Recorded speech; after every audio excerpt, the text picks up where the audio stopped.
Hello and welcome to my channel Victor's Knowledge. This is Chinu Sharma and today I shall be talking about a very important topic for all the upcoming Punjab government exam, especially for Punjab Patwari Jiladar and for PAU entrance. So our topic is agroforestry and greening Punjab mission. Greening Punjab mission is a very important scheme related to agroforestry. So let's get started. Now, our first topic is meaning and definition of agroforestry.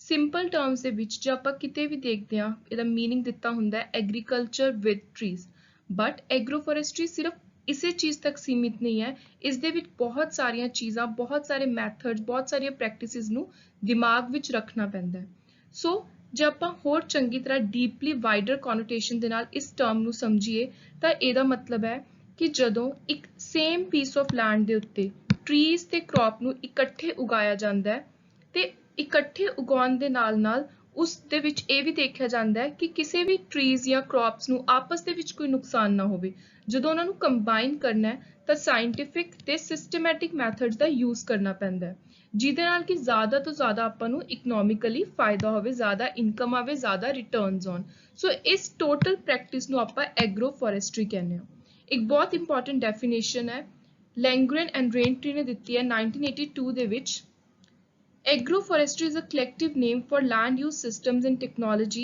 where woody perennials like trees, shrubs, palms, bamboos, etc. are deliberately used in same piece of land management units as agricultural crops and or animals in same form of spatial arrangement or temporal sequence. In agroforestry system, there are both ecological and economical interaction between different components. ਇਸ definition ਦੇ ਵਿੱਚ ਬਹੁਤ ਸਾਰੀ important terms ਆਪਾਂ ਨੂੰ ਦੇਖਣ ਨੂੰ ਮਿਲ ਰਹੀਆਂ ਨੇ ਜਿਨ੍ਹਾਂ ਨੂੰ ਲੈ ਕੇ ਆਪਾਂ ਨੂੰ ਬਹੁਤ ਸਾਰੇ ਕੁਐਸਚਨਸ ਹੈ ਕਿ ਇਹ ਕੀ ਟਰਮਸ ਨੇ ਲਾਈਕ ਸਪੇਸ਼ਲ ਕੀ ਹੈ ਟੈਂਪਰਲ ਕੀ ਹੈ ਇਕੋਲੋਜੀਕਲ ਇਕਨੋਮਿਕਲ ਜਿਵੇਂ ਜਿਵੇਂ ਆਪਾਂ ਆਪਣੀ ਵੀਡੀਓ ਦੇ ਵਿੱਚ ਅੱਗੇ ਜਾਵਾਂਗੇ ਤਾਂ ਇਹ ਸਾਰੀਆਂ ਟਰਮਸ ਨੂੰ ਲੈ ਕੇ ਪ੍ਰੋਪਰ ਐਕਸਪਲੇਨੇਸ਼ਨ ਦਿੱਤੀ ਜਾਊਗੀ so let's move forward Now let's put some light on the history of agroforestry.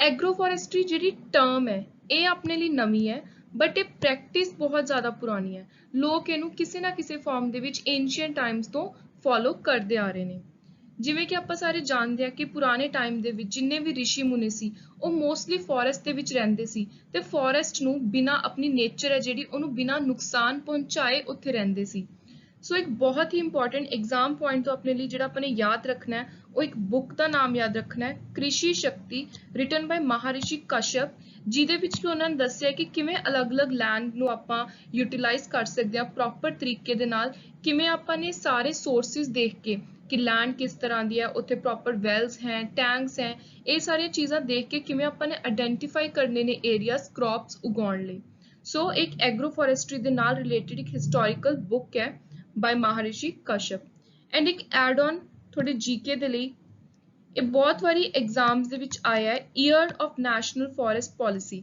You must remember that it is 1988 So now moving forward, our next topic is agroforestry practices followed in various agroclimatic regions of Punjab. Agroclimatic regions of Punjab ਤੋਂ ਕੀ ਮਤਲਬ ਹੈ ਜਿਵੇਂ ਕਿ ਆਪਾਂ ਸਾਰੇ ਜਾਣਦੇ ਆ ਕਿ ਜਿਹੜਾ ਪੰਜਾਬ ਦਾ ਏਰੀਆ ਹੈ ਉਹ ਬਹੁਤ ਡਿਫਰੈਂਟ ਤਰ੍ਹਾਂ ਦਾ ਹੈ ਕੁਝ ਏਰੀਆਸ ਰਾਜਸਥਾਨ ਨਾਲ ਲੱਗਦੇ ਨੇ ਕੁਝ ਹਿਮਾਚਲ ਨਾਲ ਲੱਗਦੇ ਨੇ ਕੁਝ ਬਿਲਕੁਲ ਪਲੇਨ ਏਰੀਆਸ ਨੇ ਸੋ ਇਹ ਸਾਰੇ ਏਰੀਆ ਦੇ ਵਿੱਚ ਉੱਥੋਂ ਦੀ ਜਗ੍ਹਾ ਦੇਖ ਕੇ ਉੱਥੋਂ ਦਾ ਕਲਾਈਮੇਟ ਦੇਖ ਕੇ ਜਿਹੜੀ ਐਗਰੀਕਲਚਰ ਪ੍ਰੈਕਟਿਸਿਸ ਹੈ ਜਿਹੜੇ ਆਪਾਂ ਕ੍ਰੌਪਸ ਉਗਾਉਂਦੇ ਆ ਉਹ ਵੀ ਅਲੱਗ-ਅਲੱਗ ਤਰ੍ਹਾਂ ਦੀਆਂ ਹੁੰਦੀਆਂ ਨੇ ਸੋ ਪੰਜਾਬ ਦਾ ਜਿਹੜਾ ਐਗਰੋਕਲਾਈਮੈਟਿਕ ਰੀਜਨ ਹੈ ਉਹਨੂੰ 6 ਤਰ੍ਹਾਂ ਨਾਲ ਆਪਾਂ ਡਿਵਾਈਡ ਕਰਦੇ ਹਾਂ Number 1 is sub-mountain undulating region ਜਿਹੜਾ ਕਿ ਜਿਵੇਂ ਹੁਸ਼ਿਆਰਪੁਰ ਰੋਪੜ ਸਾਈਡ ਦਾ ਮਾਊਂਟੇਨਸ ਦੇ ਵਿੱਚ ਅੱਧਾ ਆ ਜਾਂਦਾ ਬਿਲਕੁਲ ਨੀਚੇ ਵਾਲੀ ਸਾਈਡ ਹਿਮਾਲਿਆਸ ਦੇ Next is undulating plain region, central plain, western region and floodplain region. So ਇਹ 6 categories ਨੇ ਜਿਹੜੀ state of ਪੰਜਾਬ ਹੈ ਇੱਕ agriculture intensive state ਹੈ ਮਤਲਬ ਕਿ ਉਰੇ ਜਿਹੜੀ ਆਪਣੀ predominance ਹੈ ਉਹ agriculture ਦੀ ਹੈ ਤੇ ਆਪਾਂ ਨੂੰ ਪਤਾ ਹੈ ਕਿ ਉਰੇ major ਜਿਹੜਾ cropping system ਹੈ ਉਹ ਰਾਈਸ ਤੇ ਵੀਟ ਦੇ ਉੱਤੇ ਸਾਰਾ ਨਿਰਭਰ ਕਰਦਾ ਹੈ ਜਿਹੜੀ ਐਗਰੋਫੋਰੈਸਟਰੀ ਹੈ ਉਹ ਇੱਕ ਬਹੁਤ ਹੀ ਇੰਪੋਰਟੈਂਟ ਨਵੀਂ ਐਮਰਜ ਹੋ ਰਹੀ ਹੈ ਪ੍ਰੈਕਟਿਸ ਮਤਲਬ ਲੋਕ ਇਸ ਨੂੰ ਫੋਲੋ ਕਰਨਾ ਚਾਹ ਰਹੇ ਨੇ ਕਿਉਂਕਿ ਇਹਦੇ ਨਾਲ ਰਿਟਰਨਸ ਬਹੁਤ ਵਧੀਆ ਮਿਲ ਰਹੇ ਨੇ ਸੋ ਹੁਣ ਜਿਹੜਾ ਫੋਕਸ ਹੈ ਉਹਨੂੰ ਡਾਇਵਰਟ ਕੀਤਾ ਜਾ ਰਿਹਾ ਕਿ ਰਾਈਸ ਵੀਟ ਦੀ ਬਜਾਏ ਆਪਾਂ ਨਾਲ ਹੋਰ ਤਰ੍ਹਾਂ ਦੇ ਇੰਟਰਕ੍ਰੋਪਿੰਗ ਪੈਟਰਨ ਐਗਰੋ ਫੋਰੈਸਟਰੀ ਨੂੰ ਵੀ ਹੌਲੀ ਹੌਲੀ ਫੋਲੋ ਕਰੀਏ, ਕਿਉਂਕਿ ਜਦੋਂ ਆਪਾਂ ਇੰਡੀਆ ਲੈਵਲ ਦਾ ਗ੍ਰਾਫ ਦੇਖਦੇ ਹਾਂ, ਆਪਣੇ ਕੋਲ ਡੇਟਾ ਆਉਂਦਾ ਹੈ, ਤਾਂ ਆਪਾਂ ਨੂੰ ਇਹ ਪਤਾ ਲੱਗਦਾ ਹੈ ਕਿ ਜਿੰਨੀ 80% ਡਿਮਾਂਡ ਹੈ ਵੁੱਡ ਦੀ, ਉਹ ਐਗਰੋ ਫੋਰੈਸਟਰੀ ਪ੍ਰੈਕਟਿਸਿਸ ਤੋਂ ਹੀ ਪੂਰੀ ਕੀਤੀ ਜਾਂਦੀ ਹੈ ਇੰਡੀਆ ਲੈਵਲ ਦੇ ਉੱਤੇ, ਤੇ 6% ਨੈਚੁਰਲ ਫੋਰੈਸਟ ਤੋਂ ਤੇ 12% ਬਾਹਰੋਂ ਇੰਪੋਰਟ ਕੀਤੀ ਜਾਂਦੀ ਹੈ ਵੁੱਡ। ਸੋ ਆਪਾਂ ਦੇਖ ਸਕਦੇ ਹਾਂ ਕਿ ਐਗਰੋ ਫੋਰੈਸਟਰੀ ਦੀ ਡਿਮਾਂਡ ਕਿੰਨੀ ਜ਼ਿਆਦਾ ਹੈ। So now we are coming to next topic, that is broadly trees are grown on farm lands as under। ਇਹਦਾ ਸਿੰਪਲ ਜਿਹਾ ਇੱਕ ਮਤਲਬ ਹੈ ਕਿ ਆਪਾਂ ਸਟਾਰਟਿੰਗ ਤੋਂ ਗੱਲ ਕਰਦੇ ਆ ਰਹੇ ਹਾਂ ਕਿ ਐਗਰੋ ਫੋਰੈਸਟਰੀ ਮਤਲਬ ਕ੍ਰੌਪਸ ਵਿਦ ਟਰੀਜ਼। ਹੁਣ ਟਰੀਜ਼ ਨੂੰ ਕਿਸ ਪੈਟਰਨ ਦੇ ਵਿੱਚ ਆਪਾਂ ਨੇ ਫਾਰਮ ਲੈਂਡ ਦੇ ਉੱਤੇ ਲਗਾਉਣਾ ਹੈ, ਉਸ ਚੀਜ਼ ਨੂੰ ਆਪਾਂ ਪੜਾਂਗੇ। ਇਸ ਪੈਟਰਨ ਨੂੰ ਆਪਾਂ ਨੇ ਟਰੀਜ਼ ਨੂੰ ਤਿੰਨ ਤਰ੍ਹਾਂ ਦੇ ਨਾਲ ਆਪਾਂ ਡਿਵਾਈਡ ਕਰਦੇ ਹਾਂ। ਫਰਸਟ ਹੈਗਾ ਸਕੈਟਰਡ ਟਰੀਜ਼। ਸਕੈਟਰਡ ਟਰੀਜ਼ ਦਾ ਕੀ ਮਤਲਬ ਹੈ, ਜਿਹੜੇ ਸਬ ਮਾਊਂਟੇਨ ਰੀਜਨ ਨੇ ਜਿਵੇਂ ਰੋਪੜ ਹੁਸ਼ਿਆਰਪੁਰ ਸਾਈਡ, ਉੱਥੇ ਇਸ ਤਰ੍ਹਾਂ ਦੀ ਪ੍ਰੈਕਟਿਸ ਫੋਲੋ ਕੀਤੀ ਜਾਂਦੀ ਹੈ। ਤੁਸੀਂ ਇਹ ਦੇਖ ਸਕਦੇ ਹੋ ਕਿ ਹਲਕਾ ਜਿਹਾ ਮਾਊਂਟੇਨੀਅਸ ਰੀਜਨ ਹੈ ਤੇ ਉਰੇ ਦੂਰ ਦੂਰ ਇੱਕ ਦੂਜੇ ਦੇ ਵਿੱਚ, ਸਕੈਟਰਡ ਦਾ ਮਤਲਬ ਹੈ ਕਿ ਦੂਰ ਦੂਰ ਇਹ ਟਰੀਜ਼ ਨੂੰ ਲਗਾਇਆ ਜਾਂਦਾ ਹੈ। ਸੋ ਬੇਸਿਕਲੀ ਜਿਹੜੇ ਟਰੀਜ਼ ਇਸ ਪੈਟਰਨ ਦੇ ਅੰਦਰ ਲਗਾਏ ਜਾਂਦੇ ਨੇ ਉਹ ਹੈਗੇ ਨੇ ਖੈਰ, ਕਿੱਕਰ, ਸ਼ੀਸ਼ਮ, ਮੈਂਗੋ, ਆਮਲਾ, ਫੁਲਏ, ਬੇਰੀ, ਇਹ ਸਾਰੇ ਲਗਾਏ ਜਾਂਦੇ ਨੇ। ਤੇ ਜਿਹੜੇ ਇਹ ਪਲਾਂਟਸ ਨੇ, ਇਹ ਟਰੀਜ਼ ਨੇ, ਇਹ ਫਿਊਲ ਦਾ ਕੰਮ ਵੀ ਕਰਦੇ ਨੇ, ਇਹ ਫੋਡਰ, ਇਹ ਚਾਰੇ ਦਾ ਕੰਮ ਵੀ ਕਰਦੇ ਨੇ ਡਿਊਰਿੰਗ ਲੀਨ ਪੀਰੀਅਡ। ਹੁਣ ਆਪਾਂ ਜਾਣਾਂਗੇ ਕਿ ਲੀਨ ਪੀਰੀਅਡ ਕਿਹੜਾ ਹੁੰਦਾ ਹੈ। ਲੀਨ ਪੀਰੀਅਡ ਤੋਂ ਸਿੰਪਲ ਜਿਹਾ ਮਤਲਬ ਹੈ ਉਹ ਪੀਰੀਅਡ ਜਿਹੜਾ ਕਿ ਪਲਾਂਟਿੰਗ ਤੇ ਹਾਰਵੈਸਟਿੰਗ, ਜਦੋਂ ਆਪਾਂ ਵਾਢੀ ਕਰਦੇ ਹਾਂ ਆਪਣੀ ਕ੍ਰੌਪਸ ਦੀ, ਉਸ ਦੇ ਵਿੱਚ ਵਾਲਾ ਟਾਈਮ ਹੁੰਦਾ ਹੈ, ਜਦੋਂ ਫਾਰਮਰਸ ਨੂੰ ਵੇਟ ਕਰਨੀ ਪੈਂਦੀ ਹੈ ਕਿ ਉਹਨਾਂ ਦੀ ਫਸਲ ਤੋਂ ਆਪਾਂ ਨੂੰ ਆਊਟਪੁੱਟ ਮਿਲੂਗਾ। ਉਸ ਵੇਟਿੰਗ ਪੀਰੀਅਡ ਨੂੰ ਆਪਾਂ ਲੀਨ ਪੀਰੀਅਡ ਕਹਿੰਦੇ ਹਾਂ। ਉਸ ਟਾਈਮ ਦੇ ਵਿੱਚ ਕੀ ਹੁੰਦਾ ਹੈ, ਕਈ ਵਾਰੀ ਫਾਰਮਰਸ ਨੂੰ ਬਹੁਤ ਸਾਰੀਆਂ ਪ੍ਰੋਬਲਮਸ ਦਾ ਸਾਹਮਣਾ ਕਰਨਾ ਪੈਂਦਾ ਹੈ। ਉਹਨਾਂ ਨੂੰ ਜੌਬ ਅਪੋਰਚੁਨਿਟੀ ਦੀ ਸਕੈਰਸਿਟੀ ਹੁੰਦੀ ਹੈ, ਇਨਕਮ ਬਹੁਤ ਜਲਦੀ ਉਹਨਾਂ ਦੀ ਕਈ ਵਾਰੀ ਫਾਲ ਕਰਦੀ ਹੈ। ਸੋ ਇਸ ਟਾਈਮ ਜਿਹੜੇ ਸਕੈਟਰਡ ਟਰੀਜ਼ ਲਗਾਏ ਜਾਂਦੇ ਨੇ ਫਾਰਮ ਲੈਂਡਸ ਦੇ ਵਿੱਚ, ਉਹ ਉਹਨਾਂ ਦੀ ਹੈਲਪ ਕਰਦੇ ਨੇ ਫਿਊਲ ਦੀ ਫਾਰਮ 'ਚ, ਫੋਡਰ ਦੀ ਫਾਰਮ 'ਚ, ਤੇ ਨਾਲ ਦੀ ਨਾਲ ਉਹਨਾਂ ਦੀ ਜਿਹੜੀ ਸੋਇਲ ਦੀ ਨਮੀ ਅੰਦਰ ਇੱਕ ਮੋਇਸਚਰ ਹੈ, ਉਹਦਾ ਕੰਟੈਂਟ ਵੀ ਕੰਜ਼ਰਵ ਹੋ ਕੇ ਰਹਿੰਦਾ। So next is boundary planting.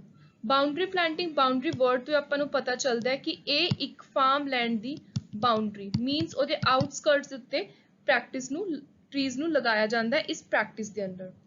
ਤੇ ਇਹਦੇ ਵਿੱਚ ਕੀ ਹੁੰਦਾ ਹੈ, ਸਿੰਗਲ ਜਾਂ ਡਬਲ ਰੋ ਦੇ ਟਰੀਜ਼ ਲਗਾਏ ਜਾਂਦੇ ਨੇ, ਤੇ ਨਾਲ ਦੀ ਨਾਲ ਜਿਹੜੀ ਡਾਇਰੈਕਸ਼ਨ ਹੈ ਬਾਉਂਡਰੀ ਦੀ, ਉਹ ਨਾਰਥ ਸਾਊਥ ਡਾਇਰੈਕਸ਼ਨ ਹੁੰਦੀ ਹੈ, ਤਾਂ ਕਿ ਇੱਕ ਜਿਹੜਾ ਟਰੀ ਹੈ ਉਹਦੀ ਸ਼ੇਡ ਦੂਜੇ ਟਰੀ ਦੇ ਉੱਤੇ ਨਾ ਪਵੇ ਤੇ ਕੋਈ ਇੱਕ ਦੂਜੇ ਨੂੰ ਨੁਕਸਾਨ ਨਾ ਹੋਵੇ। ਤੇ ਜਿਹੜੇ ਮੇਨ ਟਰੀ ਸਪੀਸੀਜ਼ ਨੇ ਜਿਹੜੇ ਇਸ ਤਰ੍ਹਾਂ ਦੀ ਬਾਉਂਡਰੀ ਪਲਾਂਟਿੰਗ ਦੇ ਵਿੱਚ ਆਪਾਂ ਨੂੰ ਸੂਟੇਬਲ ਨੇ, ਆਪਾਂ ਲਗਾ ਸਕਦੇ ਹਾਂ, ਉਹ ਹੈਗੇ ਨੇ ਯੂਕੈਲਪਟਸ, ਪੋਪਲਰ, ਮਲਬੇਰੀ, ਡੇਕ, ਥੂਨ, ਸ਼ੀਸ਼ਮ। ਸੋ ਤੁਸੀਂ ਇਹ ਫਿਗਰ ਦੇ ਵਿੱਚ ਦੇਖ ਸਕਦੇ ਹੋ ਬਾਉਂਡਰੀ ਪਲਾਂਟਿੰਗ ਇਸ ਤਰ੍ਹਾਂ ਨਾਲ ਬਾਉਂਡਰੀ ਉੱਤੇ ਲਗਾਏ ਹੁੰਦੇ ਨੇ। ਸੋ ਇੱਕ ਪ੍ਰੋਪਰ ਪੈਟਰਨ ਫੋਲੋ ਕੀਤਾ ਹੋਇਆ। Third is block planting. Block planting ਦਾ ਕੀ ਮਤਲਬ ਹੈ ਕਿ blocks rectangle or square shape ਦੇ ਵਿੱਚ, ਜਿਵੇਂ ਤੁਸੀਂ ਉਰੇ ਦੇਖ ਸਕਦੇ ਹੋ ਕਿ ਪ੍ਰੋਪਰ ਸਿਸਟਮੈਟਿਕ ਤਰੀਕੇ ਦੇ ਨਾਲ ਇੱਕ ਪੂਰੀ ਚੰਗੀ ਤਰ੍ਹਾਂ 1 by 1 ਇੱਕ ਦੇ ਪਿੱਛੇ ਇੱਕ ਲਗਾ ਕੇ ਸਟ੍ਰੇਟ ਲਾਈਨ ਦੇ ਵਿੱਚ ਰੈਕਟੈਂਗੂਲਰ ਔਰ ਸਕੁਆਇਰ ਬਲੌਕਸ ਦੇ ਵਿੱਚ ਟਰੀਜ਼ ਨੂੰ ਲਗਾਇਆ ਜਾਂਦਾ ਹੈ, ਤਾਂ ਕਿ ਨੀਚੇ ਜਿਹੜਾ ਬੇਸ ਏਰੀਆ ਦਾ ਲੈਂਡ ਹੈ ਉੱਥੇ ਆਪਾਂ ਪ੍ਰੋਪਰ ਤਰੀਕੇ ਦੇ ਨਾਲ ਆਪਣੀਆਂ ਮੇਨ ਜਿਹੜੀਆਂ ਐਗਰੀਕਲਚਰ ਕ੍ਰੌਪਸ ਨੇ ਉਹਨਾਂ ਨੂੰ ਉਗਾ ਸਕੀਏ, ਜਿਵੇਂ ਕਿ wheat, potato, mustard, berseem, turmeric, sugarcane. ਤੇ ਇਸ ਪੈਟਰਨ ਨੂੰ ਆਪਾਂ ਇੰਟਰਮਿਕਸਿੰਗ ਪੈਟਰਨ ਵੀ ਕਹਿ ਸਕਦੇ ਹਾਂ। ਸੋ ਨੈਕਸਟ ਟੌਪਿਕ ਆਉਂਦਾ ਹੈ ਬੈਨੀਫਿਟਸ। ਫਾਇਦੇ ਕੀ ਨੇ ਐਗਰੋ ਫੋਰੈਸਟਰੀ ਦੇ, ਕਿਹੜੇ-ਕਿਹੜੇ ਫੈਕਟਰਸ ਇਸ ਸਟੇਟਮੈਂਟ ਨੂੰ ਸਪੋਰਟ ਕਰਦੇ ਆ ਕਿ ਐਗਰੋ ਫੋਰੈਸਟਰੀ ਨੂੰ ਅਡਾਪਟ ਕਰਨਾ ਚਾਹੀਦਾ। Important factors that support adoption of agroforestry. First is assured returns. ਇਹਦਾ ਸਿੰਪਲ ਜਿਹਾ ਮਤਲਬ ਹੈ ਕਿ ਜਿਵੇਂ ਆਪਾਂ ਨੇ ਗੱਲ ਕੀਤੀ ਹੈ ਕਿ ਆਪਾਂ ਇੱਕ ਕ੍ਰੌਪ ਲਗਾਉਂਦੇ ਹਾਂ ਨਾਲ ਇੱਕ ਟਰੀ ਲਗਾਉਂਦੇ ਹਾਂ, ਤਾਂ ਜੇ ਇੱਕ ਚੀਜ਼ ਫੇਲ ਹੋ ਗਈ ਦੂਜੀ ਚੀਜ਼ ਆਪਾਂ ਨੂੰ ਫਾਇਦਾ ਦਊਗੀ। ਇੱਕ ਦਿਮਾਗ ਦੇ ਵਿੱਚ ਫਾਰਮਰ ਦੀ ਸ਼ੋਰਿਟੀ ਰਹਿੰਦੀ ਹੈ ਵੀ ਕੋਈ ਗੱਲ ਨਹੀਂ, ਜੇ ਕ੍ਰੌਪ 'ਚੋਂ ਜ਼ਿਆਦਾ ਆਪਾਂ ਨੂੰ ਫਾਇਦਾ ਨਾ ਹੋਇਆ ਤਾਂ ਆਪਾਂ ਨੂੰ ਟਰੀ ਨੂੰ ਵੇਚ ਕੇ ਹੋ ਜਾਊਗਾ। ਸੋ ਇੱਕ ਤਰ੍ਹਾਂ ਦੀ ਸ਼ੋਰਿਟੀ ਹੈ। Second is better economic return. ਇਹ ਮੋਰ ਔਰ ਲੈਸ ਦੋਨੋਂ ਸੇਮ ਹੀ ਨੇ। ਇਕੋਨਮਿਕ ਰਿਟਰਨ ਮੀਨਸ ਕਿ ਪੈਸੇ ਦਾ ਫਾਇਦਾ। ਜਿਵੇਂ adoption of popular based agro forestry model ਹੈ ਜਿਹੜਾ ਪੰਜਾਬ ਦੇ ਵਿੱਚ ਬਹੁਤ ਜ਼ਿਆਦਾ ਫਾਇਦਾ ਦਿੰਦਾ ਹੈ, ਕਿਉਂਕਿ ਨਾਰਮਲ ਪੀਐਚ ਹੈ ਕਾਫੀ ਸਾਰੇ ਏਰੀਆਜ਼ ਦਾ ਪੰਜਾਬ ਦੇ ਵਿੱਚ, ਤੇ ਅਸ਼ੋਰਡ ਇਰੀਗੇਸ਼ਨ ਸੋਰਸ ਵੀ ਹੈਗੇ ਨੇ ਆਪਣੇ ਕੋਲ।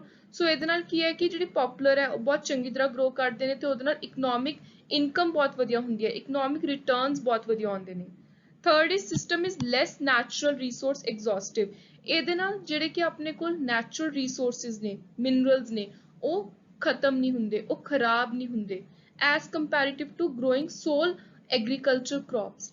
ਜਿਵੇਂ ਕਿ ਆਪਾਂ ਨੂੰ ਪਤਾ ਹੈ ਵੀ ਇੱਕ ਕ੍ਰੌਪ ਦੇ ਨਾਲ ਆਪਾਂ ਦੂਜੀ ਲਗਾ ਰਹੇ ਹਾਂ, ਤਾਂ ਜੇ ਇੱਕ ਕ੍ਰੌਪ ਹੈ ਉਹ ਜ਼ਿਆਦਾ ਪਾਣੀ ਲੈ ਰਹੀ ਹੈ ਜਾਂ ਜ਼ਿਆਦਾ ਨਿਊਟ੍ਰੀਐਂਟਸ ਐਬਜ਼ੌਰਬ ਕਰ ਰਹੀ ਹੈ, ਤਾਂ ਜਿਹੜੀ ਆਪਾਂ ਦੂਸਰੀ ਇਸ ਤਰ੍ਹਾਂ ਦਾ ਟਰੀ ਲਗਾਓ, ਇਸ ਤਰ੍ਹਾਂ ਦਾ ਕ੍ਰੌਪ ਲਗਾਓ ਕਿ ਇੱਕ ਚੀਜ਼ ਦੇ ਜਿਹੜਾ ਨੁਕਸਾਨ ਹੋ ਰਿਹਾ ਦੂਜੀ ਜਿਹੜੀ ਕ੍ਰੌਪ ਲਗਾ ਰਹੇ ਜਾਂ ਟਰੀ ਲਗਾ ਰਹੇ ਆ ਉਹ ਉਹਦੀ ਨਾਲ ਦੀ ਨਾਲ ਭਰਪਾਈ ਕਰੇ, ਸੋਇਲ ਦੇ ਵਿੱਚ ਮੋਇਸਚਰ ਕੰਟੈਂਟ ਦੁਬਾਰਾ ਤੋਂ ਦਿੱਤਾ ਜਾਵੇ, ਨਿਊਟ੍ਰੀਐਂਟਸ ਦੁਬਾਰਾ ਤੋਂ ਦਿੱਤੇ ਜਾਣ, ਸੋ ਘੱਟ ਐਗਜ਼ੌਸਟ ਹੋਣ ਆਪਣੇ ਨੈਚੁਰਲ ਰਿਸੋਰਸਿਸ ਤੇ ਲੈਂਡ ਦਾ ਵੀ ਨੁਕਸਾਨ ਨਾ ਹੋਵੇ। ਇਹ ਸਾਰੀਆਂ ਚੀਜ਼ਾਂ ਐਗਰੋ ਫੋਰੈਸਟਰੀ ਦੇ ਵਿੱਚ ਚੰਗੀ ਤਰ੍ਹਾਂ ਧਿਆਨ 'ਚ ਰੱਖੀਆਂ ਜਾਂਦੀਆਂ ਨੇ। Now fourth benefit is increase in demand of forest product. ਜਿਵੇਂ ਕਿ ਆਪਾਂ ਪਹਿਲਾਂ ਹੀ ਗੱਲ ਕੀਤੀ ਹੈ ਕਿ ਇੰਡੀਆ ਲੈਵਲ ਤੇ ਪੰਜਾਬ ਦੇ ਵਿੱਚ ਤਾਂ ਰਾਈਸ ਤੇ ਵੀਟ ਇਹ ਦੋ ਚੀਜ਼ਾਂ ਦੀ ਪ੍ਰੀਡੋਮੀਨੈਂਸ ਹੈ, ਬਟ ਹੁਣ ਹੌਲੀ ਹੌਲੀ ਐਗਰੋ ਫੋਰੈਸਟਰੀ ਨੂੰ ਉੱਪਰ ਲੈ ਕੇ ਆਂਦਾ ਜਾ ਰਿਹਾ। ਇੰਡੀਆ ਲੈਵਲ ਤੇ ਜਿਹੜੀ 80% ਵੁੱਡ ਹੈ ਉਹ ਐਗਰੋ ਫੋਰੈਸਟਰੀ ਤੋਂ ਹੀ ਆਉਂਦੀ ਹੈ, ਇਸ ਪ੍ਰੈਕਟਿਸ ਤੋਂ ਆਉਂਦੀ ਹੈ। ਸੋ ਇਹਦੇ ਨਾਲ ਕੀ ਹੈ ਕਿ ਕਮਰਸ਼ੀਅਲ ਬੈਨੀਫਿਟਸ ਬਹੁਤ ਜ਼ਿਆਦਾ ਨੇ। Now fifth is harvesting time can be adjusted. ਹੁਣ ਕੋਈ ਟਰੀ ਲਗਾਇਆ ਆਪਾਂ ਨੇ, ਆਪਣੀ ਮਰਜ਼ੀ ਹੈ ਕਿ ਆਪਾਂ ਨੇ ਕਦੋਂ ਤੱਕ ਜਾ ਕੇ, ਜਦੋਂ ਆਪਾਂ ਨੂੰ ਕੋਲ ਉਹਦੀ ਕਸਟਮਰ ਆ ਰਹੇ ਨੇ, ਠੀਕ ਹੈ, ਜਦੋਂ ਦੀ ਡਿਮਾਂਡ ਆ ਰਹੀ ਹੈ ਆਪਾਂ ਉਦੋਂ ਉਹਨੂੰ ਹਾਰਵੈਸਟ ਕਰ ਲਾਂਗੇ, ਉਦੋਂ ਉਹਦੀ ਵਾਢੀ ਕਰ ਲਾਂਗੇ। ਸੋ ਆਪਣੇ ਹੱਥ ਵਿੱਚ ਹੁੰਦਾ ਹੈ ਹਾਰਵੈਸਟਿੰਗ ਦਾ ਟਾਈਮ, ਮਾਰਕੀਟ ਰਿਕੁਆਇਰਮੈਂਟ ਦੇ according. Now last benefit is sustainable system as it improve soil, sequester carbon, plays an important role in nutrient cycling etc. Already ये सारा कुछ ਆਪਾਂ इस point ਦੇ अंदर discuss कर चुके हैं।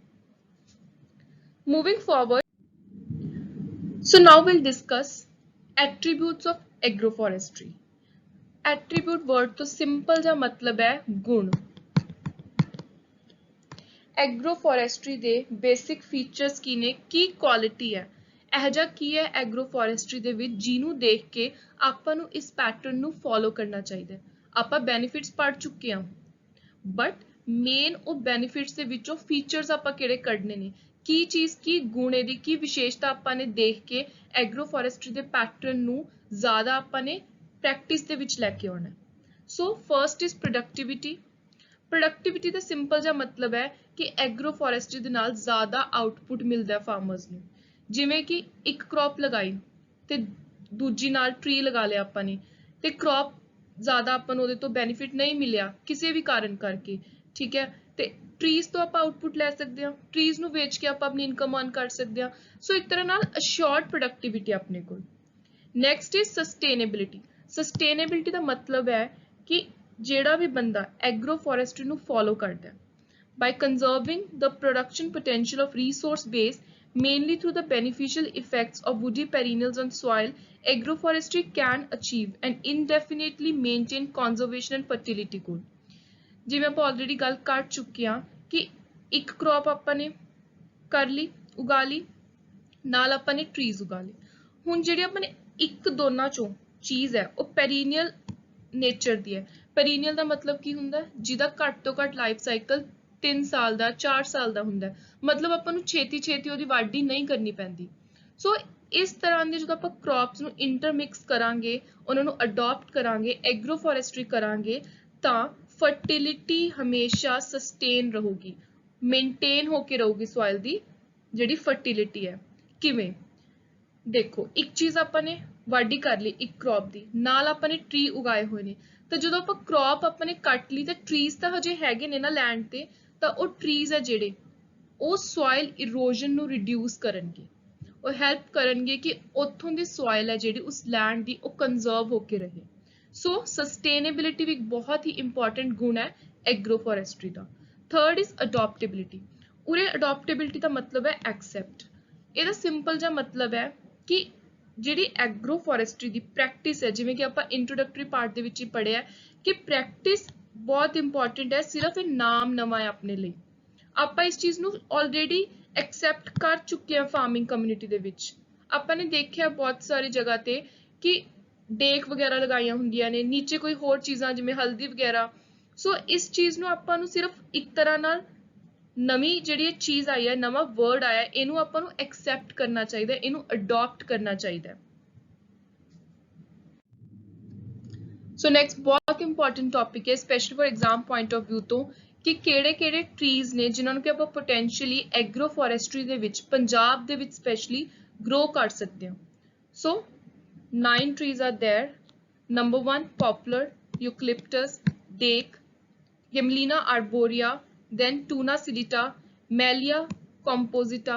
ਇਹਨਾਂ ਦੇ ਲੋਕਲ ਨੇਮਸ ਪੱਕਾ ਯਾਦ ਕਰਨੇ ਆ, ਕਿਉਂਕਿ ਬਹੁਤ ਵਾਰੀ ਐਗਜ਼ਾਮ ਦੇ ਵਿੱਚ ਦੇਖਿਆ ਕਿ ਸਾਇੰਟਿਫਿਕ ਨੇਮ ਦਿੱਤਾ ਹੁੰਦਾ ਹੈ, ਲੋਕਲ ਪੁੱਛਿਆ ਹੁੰਦਾ ਹੈ, ਜਾਂ it can be other way also ਕਿ ਲੋਕਲ ਨਾਮ ਦਿੱਤਾ ਹੈ ਤੇ ਉਹ ਆਪਸ਼ਨਸ ਦਿੰਦੇ ਨੇ ਕਿ ਇਹਨਾਂ ਵਿੱਚੋਂ ਇਹਦਾ ਸਾਇੰਟਿਫਿਕ ਨੇਮ ਕਿਹੜਾ ਹੈ। So you just have to remember scientific name of these 6 and especially Dalbergia siso because this is the state tree of Punjab ਜਿਹਨੂੰ ਆਪਾਂ ਸ਼ੀਸ਼ਮ ਕਹਿੰਦੇ ਆ, ਟਾਲੀ, ਇੰਡੀਅਨ ਰੋਜ਼ਵੁੱਡ ਵੀ ਕਹਿੰਦੇ ਆ।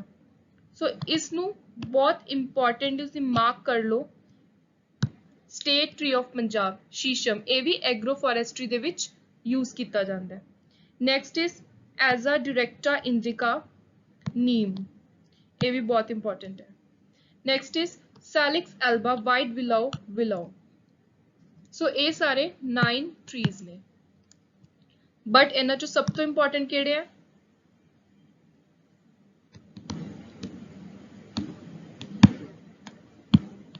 These 3. You can take screenshot of this video also. Now comes our most important topic from agriculture topic, that is important Punjab government scheme on agroforestry, greening Punjab mission। ਇਹ scheme ਬਹੁਤ ਹੀ ਜ਼ਿਆਦਾ important ਹੈ ਜਦੋਂ ਵੀ ਆਪਾਂ ਐਗਰੋਫੋਰੈਸਟਰੀ ਦੀ ਤੇ specially Punjab ਐਗਰੋਫੋਰੈਸਟਰੀ ਦੀ ਗੱਲ ਕਰਦੇ ਹਾਂ। Now let's read about this scheme in detail. For the first time in 2012, Punjab launched a major afforestation initiative। ਜਿਹੜੇ ਵਰਡਸ ਮੈਂ ਸਰਕਲ ਕਰ ਰਹੀ ਹਾਂ ਉਹ ਵਰਡਸ ਹੀ ਸਿਰਫ ਇਹਦੇ ਵਿੱਚੋਂ ਯਾਦ ਰੱਖਣੇ ਨੇ। To increase its forest cover to 15%, it was envisaged that 40 crore tree saplings would be planted by 2020 at the cost of rupees 1900 crore under the scheme. Also, the state government signed an MOU with Forest Research Institute and with large number of farmers were to be involved in the drive. Plantation of industrial timber, medicinal plants, fruit trees like mango, guava, and traditional trees like neem, shisham, kikar was planted. ਸਭ ਤੋਂ important line, it decided to motivate farmers for agroforestry to achieve the target of 15% forest cover in the state. So ਹੁਣ simple terms ਦੇ ਵਿੱਚ ਆਪਾਂ ਸਮਝ ਲੈਂਦੇ ਹਾਂ ਕਿ ਸਕੀਮ ਕੀ ਹੈ। 2012 ਦੇ ਵਿੱਚ ਪੰਜਾਬ ਗਵਰਨਮੈਂਟ ਨੇ ਇੱਕ ਸਕੀਮ ਲਾਂਚ ਕੀਤੀ ਕਿ ਜਿਹੜਾ ਪੰਜਾਬ ਸਟੇਟ ਦਾ ਫੋਰੈਸਟ ਕਵਰ ਦੇ ਅੰਦਰ ਏਰੀਆ ਆਉਂਦਾ ਉਹ ਆਪਾਂ ਨੇ 15% ਤੱਕ ਇਨਕਰੀਜ਼ ਕਰਨਾ। ਇਹਦੇ ਲਈ ਆਪਾਂ ਨੇ ਕੀ ਕਰਨਾ, ਇੱਕ ਤਾਂ ਐਗਰੋਫੋਰੈਸਟਰੀ ਆਪਾਂ ਨੇ ਅਚੀਵ ਕਰਨੀ ਹੈ, ਨਾਲ ਨਾਲ 40 ਕਰੋੜ ਟਰੀ ਸੈਪਲਿੰਗਸ ਆਪਾਂ ਨੇ ਪਲਾਂਟ ਕਰਨੇ ਨੇ 2020 ਤੱਕ। ਸੋ 2012 afforestation, 15% and 2020, these are the key words। ਸੋ ਇਹ ਬੇਸਿਕਲੀ ਸਕੀਮ ਸੀਗੀ ਫਾਰਮਰਸ ਨੂੰ ਮੋਟੀਵੇਟ ਕਰਨ ਦੇ ਲਈ ਕਿ ਉਹ ਕ੍ਰੌਪਸ ਦੇ ਨਾਲ ਨਾਲ ਟਰੀਜ਼ ਵੀ ਲਗਾਉਣ, ਐਗਰੋਫੋਰੈਸਟਰੀ ਦਾ ਜਿਹੜਾ ਪੈਟਰਨ ਹੈ ਉਹਨੂੰ ਫੋਲੋ ਕਰਨ। But unfortunately it was woefully off its target। ਇਹਦਾ simple meaning ਹੈ ਕਿ there were many drawbacks or limitations in implementation of the scheme, and the main reasons were poor survival rate of plants, less supply of plants against the huge target of 40 crore। Target ਸੀ 40 but barely ਇਹਨੇ ਸਿਰਫ 1 crore sapling ਦਾ target ਹੀ touch ਕੀਤਾ। ਜਿਹੜਾ rate ਸੀ plants ਦਾ ਉਹ ਵੀ ਬਹੁਤ ਜ਼ਿਆਦਾ ਲੋ ਸੀ, ਸਰਵਾਈਵਲ ਰੇਟ। ਏਮ ਸੀ ਆਪਣਾ ਏਫੋਰੈਸਟੇਸ਼ਨ, ਜ਼ਿਆਦਾ ਤੋਂ ਜ਼ਿਆਦਾ ਟਰੀਜ਼ ਲਗਾਉਣੇ, ਬਟ ਇਸ ਏਮ ਨੂੰ ਹਾਫ ਹਾਰਟedly ਹੀ ਫੋਲੋ ਕੀਤਾ ਗਿਆ। ਕਿਸੇ ਨੇ ਵੀ 2020 ਤੱਕ ਦਾ ਜਿਹੜਾ ਟਾਰਗੇਟ ਸੈੱਟ ਕੀਤਾ ਸੀ ਕਿ ਹਰ ਸਾਲ 5 ਕਰੋੜ ਸੈਪਲਿੰਗਸ ਲਗਾਉਣੇ ਨੇ, ਉਸ ਨੂੰ ਸੀਰੀਅਸਲੀ ਨਹੀਂ ਲਿਆ। ਫੋਰੈਸਟ ਡਿਪਾਰਟਮੈਂਟ ਦੇ ਇੱਕ ਸੀਨੀਅਰ ਆਫੀਸਰ ਨੇ ਇੱਕ ਰਿਪੋਰਟ ਦੇ ਵਿੱਚ ਦੱਸਿਆ ਕਿ ਪੰਜਾਬ ਦੇ ਵਿੱਚ ਫੋਰੈਸਟ ਕਵਰ ਬਹੁਤ ਜ਼ਿਆਦਾ ਘਟ ਰਿਹਾ। ਇਹਦੇ ਮੇਨ ਰੀਜ਼ਨਸ ਕੀ ਨੇ? ਡਿਵੈਲਪਮੈਂਟਲ ਐਂਡ ਇਨਫਰਾਸਟਰਕਚਰਲ ਪ੍ਰੋਜੈਕਟਸ ਦੇ ਲਈ ਕੱਟ ਕਰਨਾ ਪਲਾਂਟਸ ਨੂੰ। ਉਹਨਾਂ ਨੇ ਦੱਸਿਆ ਕਿ ਪਿਛਲੇ ਇੱਕ ਡੈਕੇਡ ਦੇ ਵਿੱਚ 5 ਫੋਰੈਸਟ ਰੀਜ਼ਨ ਨੇ ਜਿਹੜੇ ਨਾਰਥ ਸ਼ਿਵਾਲਿਕ ਬਿਸਟ ਸਾਊਥ ਫਿਰੋਜ਼ਪੁਰ ਪੰਜਾਬ ਦੇ ਉਰੇ 8 ਤੋਂ 9 ਲੱਖ ਦੇ ਕਰੀਬ ਕੱਟ ਕੀਤੇ ਗਏ ਨੇ ਟਰੀਜ਼ ਕਾਦੇ ਲਈ ਸਟੇਟ ਤੇ ਨੈਸ਼ਨਲ ਹਾਈਵੇਜ਼ ਨੂੰ ਕੰਸਟਰਕਟ ਕਰਨ ਲਈ। ਐਡੀਸ਼ਨਲੀ ਆਪਣੇ ਕੋਲ ਹੋਰ ਡੇਟਾ ਵੀ ਆਉਂਦਾ ਹੈ ਕਿ 2013 ਤੋਂ 14 ਦੇ ਵਿੱਚ ਘੱਟੋ ਘੱਟ 2 ਲੱਖ ਟਰੀਜ਼ ਕੱਟ ਕੀਤੇ ਗਏ ਨੇ। 2014-15 2.12 ਲੱਖ 1.5 ਲੱਖ ਦੇ ਕਰੀਬ ਕੱਟ ਕੀਤੇ ਗਏ ਨੇ ਨੈਸ਼ਨਲ ਹਾਈਵੇ 1 ਦੇ ਉੱਤੇ ਜਿੱਥੇ 6 ਲੇਨ ਪ੍ਰੋਜੈਕਟ ਚਲਾਇਆ ਗਿਆ ਸੀ ਨੈਸ਼ਨਲ ਹਾਈਵੇ ਬਣਾਉਣ ਦੇ ਲਈ ਪਾਣੀਪਤ ਤੋਂ ਜਲੰਧਰ 2010 ਤੋਂ 11 ਦੇ ਵਿੱਚ। So these are the main reasons ਜਿਹਦੇ ਨਾਲ ਕਿ ਆਪਣਾ ਫੋਰੈਸਟ ਕਵਰ ਹੈ ਜਿਹੜਾ ਹਿੱਟ ਹੁੰਦਾ ਹੈ। Next is very important classification of agroforestry. Agroforestry ਜਿਹੜਾ ਪੈਟਰਨ ਹੈ ਉਹਨੂੰ ਕਿਸ ਤਰ੍ਹਾਂ ਆਪਾਂ ਨੇ ਡਿਵਾਈਡ ਕਰਨਾ ਹੈ ਤੇ ਜਿਹੜੀ ਕੈਟੇਗਰਾਈਜ਼ੇਸ਼ਨ ਹੈ ਕਲਾਸੀਫਿਕੇਸ਼ਨ ਹੈ ਇਹ ਪ੍ਰੋਫੈਸਰ ਨਾਇਰ ਦੀ ਬਹੁਤ ਹੀ ਇੰਪੋਰਟੈਂਟ ਕਲਾਸੀਫਿਕੇਸ਼ਨ ਹੈ। ਇਹਨਾਂ ਨੇ 1987 ਦੇ ਵਿੱਚ 4 ਬੇਸਿਸ ਦੇ ਉੱਤੇ ਕਲਾਸੀਫਾਈ ਕੀਤਾ ਸੀ ਐਗਰੋਫੋਰੈਸਟਰੀ ਸਿਸਟਮ ਨੂੰ। First is structural basis, second is functional, third is socio-economic and fourth one is ecological. First is structural basis. Structural basis भी further दो तरह ਨਾਲ divide ਕੀਤਾ ਜਾਂਦਾ ਹੈ। First is nature of components ਜਿਹਦੇ ਕਿ further 4 categories ਨੇ agriculture system, silvopastoral system, agro-silvopastoral system and other system. Basically exam ਦੇ ਲਈ ਸਿਰਫ ਆਪਾਂ ਨੇ ਇਹ ਦੇਖਣਾ ਹੈ ਕਿ ਇਹਨਾਂ ਦਾ ਮੇਨ ਜੈਨਰਿਕ ਮੀਨਿੰਗ ਕੀ ਹੈ ਇਸ ਸਿਸਟਮ ਦਾ। ਸੋ ਜਿਵੇਂ ਐਗਰੀਕਲਚਰਲ ਸਿਸਟਮ ਹੈ ਇਹਦੇ ਵਿੱਚ ਕਿਸ ਤਰ੍ਹਾਂ ਦੇ ਆਉਂਦੇ ਨੇ ਜਿਵੇਂ ਐਲੇ ਕ੍ਰੌਪਿੰਗ ਆਉਂਦਾ ਜਿਹਨੂੰ ਆਪਾਂ ਮਿਕਸਡ ਇੰਟਰਕ੍ਰੌਪਿੰਗ ਵੀ ਕਹਿੰਦੇ ਆ ਜਾਂ ਫਿਰ ਮਲਟੀਪਰਪਸ ਟਰੀਜ਼ ਆਪਾਂ ਲਗਾਉਂਦੇ ਆ ਸ਼ਰਬਸ ਲਗਾਉਂਦੇ ਆ ਫਾਰਮਲੈਂਡ ਤੇ ਕੰਬਾਈਨ ਕਰਕੇ ਆਪਾਂ ਪਲਾਂਟੇਸ਼ਨ ਕ੍ਰੌਪਸ ਦੇ ਨਾਲ ਹੋਰ ਕ੍ਰੌਪਸ ਲਗਾਉਂਦੇ ਆ। ਇਹ ਸਾਰੇ ਆਪਣੇ ਸਿੰਪਲ ਐਗਰੀਕਲਚਰ ਸਿਸਟਮ ਚ ਆਉਂਦੇ ਨੇ। ਨੈਕਸਟ ਇਜ਼ ਸਿਲਵੋਪੈਸਟਰਲ ਸਿਸਟਮ ਜਿਹਦੇ ਵਿੱਚ ਕਿ ਟਰੀਜ਼ ਦੇ ਨਾਲ ਆਪਾਂ ਪੈਸਚਰ ਜਾਂ ਐਨੀਮਲਸ ਜਿਹੜਾ ਫੋਡਰ ਵਗੈਰਾ ਉਹ ਲਗਾਉਂਦੇ ਆ। ਪੈਸਚਰ ਚਾਰਾ ਵੱਡੇ ਟਰੀਜ਼ ਦੇ ਨਾਲ ਜਦੋਂ ਆਪਾਂ ਇਸ ਤਰ੍ਹਾਂ ਦੀਆਂ ਚੀਜ਼ਾਂ ਨੂੰ ਉਗਾਉਂਦੇ ਆ ਉਹਨੂੰ ਸਿਲਵੋਪੈਸਟਰਲ ਸਿਸਟਮ ਕਿਹਾ ਜਾਂਦਾ ਹੈ। ਹੁਣ ਇਸੇ ਸਿਲਵੋਪੈਸਟਰਲ ਸਿਸਟਮ ਦੇ ਅੱਗੇ ਜਦੋਂ ਵਰਡ ਐਗਰੋ ਲੱਗ ਜਾਂਦਾ ਹੈ ਤਾਂ ਉਹਦੇ ਵਿੱਚ ਇੱਕ ਹੋਰ ਚੀਜ਼ ਐਡ ਹੋ ਜਾਂਦੀ ਹੈ। ਟਰੀਜ਼ ਤੇ ਪੈਸਚਰ ਤਾਂ ਹੈ ਹੀ ਨਾਲ ਕ੍ਰੌਪਸ ਵੀ ਆ ਜਾਂਦੀਆਂ ਨੇ ਜਿਵੇਂ ਕਿ ਹੋਮ ਗਾਰਡਨਸ ਦੇ ਵਿੱਚ ਜਾਂ ਫਿਰ ਕੋਈ ਗ੍ਰੀਨ ਮੈਨਿਓਰ ਵਗੈਰਾ ਆਪਾਂ ਕਰਦੇ ਆ। ਇਹ ਸਾਰੀਆਂ ਚੀਜ਼ਾਂ ਕਿਹਦੇ ਅੰਦਰ ਆਉਂਦੀਆਂ ਨੇ ਐਗਰੋ ਸਿਲਵੋਪੈਸਟਰਲ ਸਿਸਟਮ ਚ। ਹੋਰ ਵੀ ਕਾਫੀ ਤਰ੍ਹਾਂ ਦੇ ਸਿਸਟਮ ਨੇ ਜਿਹੜੇ ਕਿ ਨੇਚਰ ਦੇ ਉੱਤੇ ਡਿਪੈਂਡ ਕਰਦੇ ਨੇ। ਉਹ ਹੈਗਾ ਐਪੀਕਲਚਰ ਵਿਦ ਟਰੀਜ਼, ਐਕੋਫੋਰੈਸਟਰੀ ਜਾਂ ਮਲਟੀਪਰਪਸ ਵੁੱਡ ਲੋਟਸ। ਨੈਕਸਟ ਹੈਗਾ ਡਿਵੀਜ਼ਨ ਅਰੇਂਜਮੈਂਟ ਆਫ ਕੰਪੋਨੈਂਟ। ਜਿਹੜੇ ਕੰਪੋਨੈਂਟ ਨੇ ਐਗਰੋਫੋਰੈਸਟਰੀ ਦਾ ਸਿਸਟਮ ਹੈ ਉਹ ਕਿਸ ਪੈਟਰਨ ਦੇ ਵਿੱਚ ਅਰੇਂਜ ਕੀਤਾ ਜਾਂਦਾ ਹੈ। ਸੋ ਇਹ ਦੋ ਤਰ੍ਹਾਂ ਦੇ ਅਰੇਂਜਮੈਂਟ ਨੇ ਜਿਹੜੇ ਵਰਡਸ ਨੇ ਆਪਾਂ ਨੇ ਡੈਫੀਨੇਸ਼ਨ ਦੇ ਵਿੱਚ ਪੜ੍ਹੇ ਸੀ ਇੰਟਰੋਡਕਸ਼ਨ ਪਾਰਟ ਦੇ ਵਿੱਚ। ਸਪੇਸ਼ੀਅਲ ਐਂਡ ਟੈਂਪਰਲ। ਸਪੇਸ਼ੀਅਲ ਦਾ ਮਤਲਬ ਕੀ ਹੈ ਸਥਾਨਕ, ਮਤਲਬ ਕਿ ਉਹ ਪੈਟਰਨ ਉਹ ਅਰੇਂਜਮੈਂਟ ਜਿਹੜਾ ਕਿ ਕਨੈਕਟਡ ਹੁੰਦਾ ਹੈ ਸਾਈਜ਼ ਜਾਂ ਪੋਜੀਸ਼ਨ ਦੇ ਨਾਲ। ਇੱਕ ਏਰੀਆ ਦੇ ਵਿੱਚ ਕਿਸ ਤਰ੍ਹਾਂ ਦਾ ਉਸ ਏਰੀਆ ਦਾ ਸਾਈਜ਼ ਹੈ ਉਹ ਏਰੀਆ ਦੇ ਵਿੱਚ ਆਪਾਂ ਕਿਸ ਤਰ੍ਹਾਂ ਦਾ ਪੈਟਰਨ ਫੋਲੋ ਕਰ ਸਕਦੇ ਹਾਂ, ਕਿਸ ਤਰ੍ਹਾਂ ਦੀ ਆਪਾਂ ਕ੍ਰੌਪਸ ਨੂੰ ਉਗਾਉਣਾ ਹੈ। ਜੋ ਉੱਥੇ ਮਾਈਕਰੋਜ਼ੋਨ ਨੇ ਜਾਂ ਮੈਕਰੋਜ਼ੋਨਸ ਨੇ, ਛੋਟੇ ਏਰੀਆ ਨੇ, ਵੱਡੇ ਏਰੀਆ ਨੇ, ਉੱਥੋਂ ਦੀ ਵਿਡਥ ਕਿੰਨੀ ਹੈ, ਲੰਬਾਈ ਚੌੜਾਈ ਕਿੰਨੀ ਹੈ, ਇਹ ਸਾਰਾ ਕੁਝ ਦੇਖ ਕੇ ਜਦੋਂ ਆਪਾਂ ਕ੍ਰੌਪਸ ਨੂੰ ਉਗਾਉਂਦੇ ਆ ਉਹਨੂੰ ਸਪੇਸ਼ੀਅਲ ਅਰੇਂਜਮੈਂਟ ਕਿਹਾ ਜਾਂਦਾ ਹੈ। ਟੈਂਪਰਲ ਅਰੇਂਜਮੈਂਟ ਹੁੰਦਾ ਹੈ ਜਦੋਂ ਅਸਥਾਈ ਤੌਰ ਤੇ ਆਪਾਂ ਟੈਂਪਰਰੀ ਕੁਝ ਟਾਈਮ ਲਈ ਆਪਾਂ ਜਿਹੜਾ ਪੈਟਰਨ ਫੋਲੋ ਕਰਦੇ ਆ ਉਹਨੂੰ ਕਹਿੰਦੇ ਆ ਆਪਾਂ ਟੈਂਪਰਲ ਅਰੇਂਜਮੈਂਟ। ਤੇ ਬਹੁਤ ਸਾਰੀਆਂ ਅਲੱਗ-ਅਲੱਗ ਤਰ੍ਹਾਂ ਦੀਆਂ ਕੈਟੇਗਰੀਜ਼ ਦੇ ਵਿੱਚ ਇਹਨੂੰ ਆਪਾਂ ਕਰਦੇ ਆ ਤੇ ਇਹਦੇ ਵਿੱਚ ਕੀ ਹੁੰਦਾ ਹੈ these temporal arrangements of components in agroforestry termed coincident, concomitant, overlapping, separate and interpolated। ਇਹਦਾ ਸਿੰਪਲ ਜਿਹਾ ਇਹ ਮਤਲਬ ਹੈ ਕਿ ਜਦੋਂ ਕੋਈ ਵੀ ਕ੍ਰੌਪ ਇੱਕ ਤੋਂ ਬਾਅਦ ਇੱਕ ਆਪਾਂ ਲਗਾਉਂਦੇ ਆ ਟੈਂਪਰੇਰੀ ਥੋੜੇ ਟਾਈਮ ਦੇ ਬਾਅਦ ਇੱਕੋ ਹੀ ਜਗ੍ਹਾ ਤੇ ਆਪਾਂ ਓਵਰਲੈਪਿੰਗ ਹੁੰਦੀ ਹੈ, ਰਿਲੇ ਕ੍ਰੌਪਿੰਗ ਹੁੰਦੀ ਹੈ, ਤਾਂ ਉਸ ਤਰ੍ਹਾਂ ਨਾਲ ਆਪਾਂ ਜਦੋਂ ਪਲਾਂਟਿੰਗ ਕਰਦੇ ਆ ਉਸ ਚੀਜ਼ ਨੂੰ ਆਪਾਂ ਕੀ ਕਹਿੰਦੇ ਆ ਟੈਂਪਰਲ ਪਲਾਨਿੰਗ।